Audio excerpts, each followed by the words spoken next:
Hey guys, Xtoony here with another video. Now, today we're going to be talking about the morality of Coach Zucchini. And you may be wondering, am I talking about the morality of a 70-year-old man bullying children online when they do bad at a children's video game? No. Am I talking about the morality of whatever the fuck this is? Also no. Instead, I will be today talking about the morality of Coach Zucchini's video where he discusses whether or not it is selfish to use level 7 gags, unites, fires, etc. on what he deems to be solo missions. Now, why in Coach Zucchini's words, is it unethical to use these rewards in solo runs? Well, as you see, at any given moment, you could be using these rewards in group missions, with other toons. He basically says it's unethical, yada yada, you can't, use group rewards for solo missions in the off chance that you may one day have to, use those rewards instead for a group mission. So basically, his logic is you should not use group awards such as, solos, level 7s, etc. in solo missions because it's selfish, as you could be using these rewards to do group missions. And you may be wondering, as I was, even when I watched these videos as a child, first off, that many of the group missions in Toontown Online, once you get to the late game, are ridiculously, almost unbearably easy in the fact that in very, very rare situations will anyone even ever have to use a level 7 Unite SOS card, etc. I haven't played this game in a while because, I have a life. But, as, pandemic and everything, I don't have a life anymore. So, in my runs, not in Clash, by the way. I know I have Clash footage accompanying this, but these are Toontown rewritten runs, so this is following the same logic that Coach Zucchini was following when he made his solos videos. In all the runs that I do, only once in a blue moon do you ever really need to use a reward. And the rewards that you would usually need to use are either a level 7, if you're with some low toons and a VP, for instance, or a tune-up Unite, usually. See, tune-up Unites are essentially better than tune-up SOS cards in every way. Tune-up Unites can save a toon from death at the last moment when, a lure misses, where a tune-up SOS card cannot, which I guess is a little off-topic, but nonetheless. So, basically, the first point is, it is unbearably easy, and in the chance that you'll even have to, it's like, alright. As I was saying, with level 7s, the problem is, first off, he says that all of these rewards have to be acquired, in groups. The idea is you get your level 7s, or not your level 7s, the idea is you get your SOS cards to begin with, because you did a group, VP and got them. However, level 7s don't really work like this. You can just sort of get your level 7 by yourself, essentially. Technically, you could get a level 7 throw gag, max points, all by yourself if you really wanted to. And doing the 500 to go is incredibly easy, especially if you consider many toons, since there's almost no reason to ever use level 7 gags in the higher levels because all your gags are so overpowered against the cogs that you will never even remotely be in a situation where you have to use them. Is that many toons, you'll see it in the higher places in Toontown Rewritten, constantly have all of their level 7s at 0 to go because they just don't use them. You just don't use them. So, even if this selfish toon did use their wedding cake for a solo, a solo VP run-in, as they would, they'd get it back immediately. They would not lose any time in which they would possibly be in a VP run where someone just desperately needs them to use a wedding cake, because they already have it back right after the solo. But the other point here is not just the point that it is almost just unbelievably, rare to actually get in a situation where your teammates, need you to use a level 7, etc. But the fact that, although they're never used, the people who spend hours and hours a day on Toontown Rewritten will stockpile these to no end. It's almost insane, really. You'll see people who are obsessed with SOS shopping getting 100 copies of all of the best SOS cards just so they can have them, to look at them, to have all 100. Now, Toontown Hall, the God-blessed site, is no longer up, but you would see people who would celebrate their max books, and they got like 100 Clumsy Ned cards. Like, I swear to God, how many life or death, group situations will you be in where, oh damn, if I had just saved my one Clumsy Ned card, we could have gotten out of this.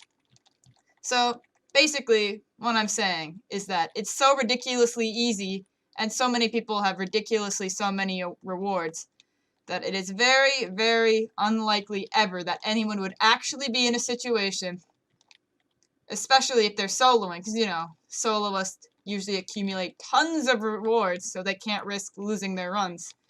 And never be in a situation where they used, oh damn, their last, lure SOS card in their solo run, and now they need it.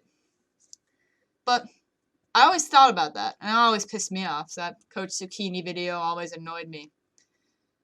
And I was always thinking about it. But today I realized that's not the point. Let's think about this in another way. Let's think about the categorical imperative.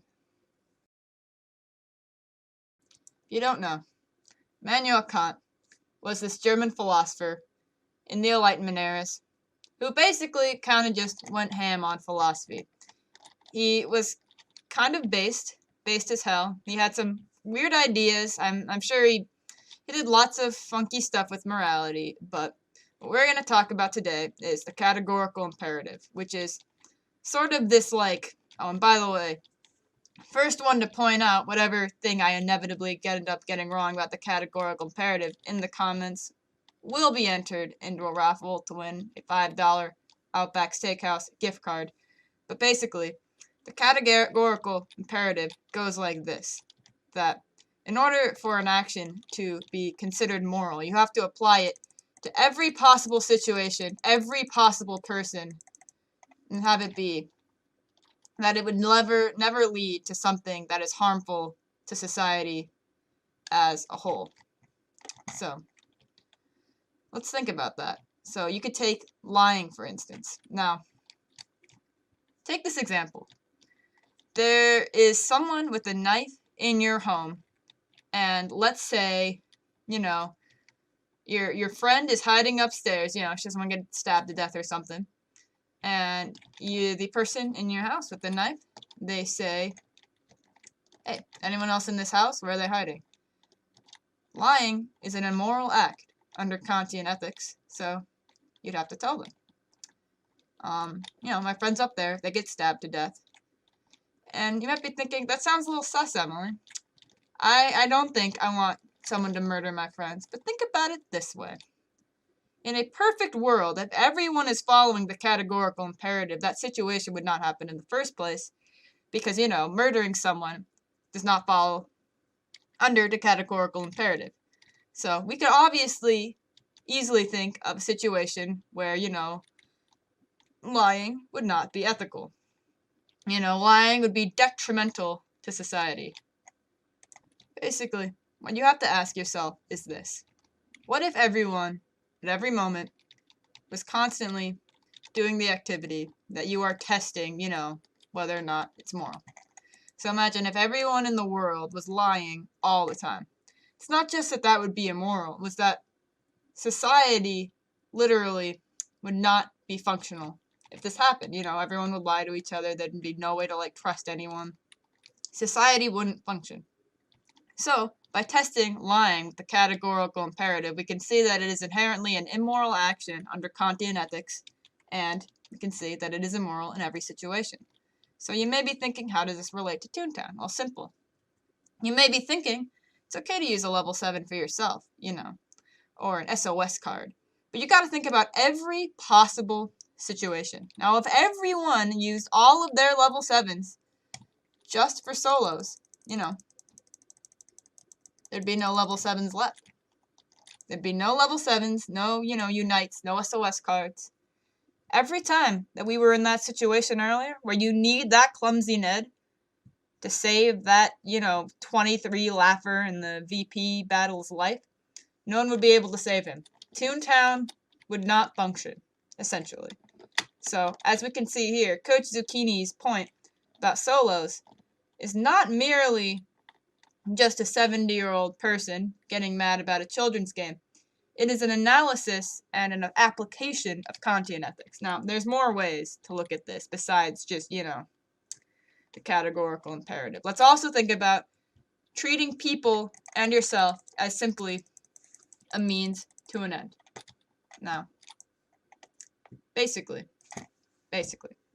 So here's another point in which Coach Zucchini is clearly operating under Kantian ethics. Another important point of Kantian ethics is to not use people as a means, or yourself as a means. What do you mean by means? A means to an end. Say you're just being friends with that person, so you can get the better, job. What if you say you're just, talking to that girl because you want to, date her sister, something like that.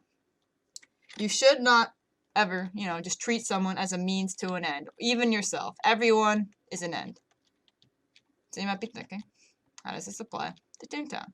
Well, simple. Let's really think about this. If you are merely doing those COG battles, those CFOs, those CEOs, just to collect rewards and use them on yourself, you are using your fellow Toons simply as a means to an end. You are not understanding their inherent value as citizens of the society of Toontown. And this is apparent. So that is another way in which Coach Zucchini was clearly influenced by Kantian ethics. So let's look at one last point.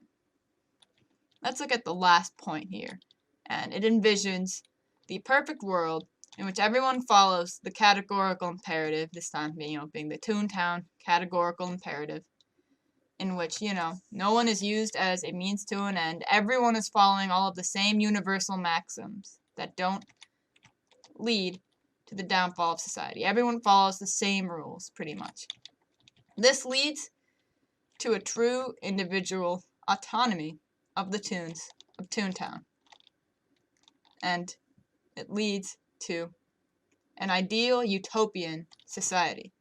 And you have to ask yourself, that's really what we're trying to build here, isn't it? The perfect utopian society of Toontown. And perhaps, if we really think about it, is that how we finally defeat the cogs? A lot of people like to draw the illusion that Toontown is simply a communist game, since we are basically just furries who fight capitalism. But how are we going to fight capitalism if we do not unify as a utopian, set of furries who band together and recognize each other's individuality? Well, Coach Zucchini recognizes this. Coach Zucchini wants to band the furries together to overthrow capitalism, possibly not even in Toontown, but in real life as well. So, if you're like me, you've been wondering for years now, why did Coach Zucchini make that video about Toontown? How you can't do solos? Well, it's because he subscribes to Kantian ethics, and he believes that Kantian ethics is the only way we will be able to overthrow capitalism in Toontown and in real life. This has been an Xtoony explanation video. Like, favorite, subscribe for more. This is a horrible video. Please don't watch it at the end.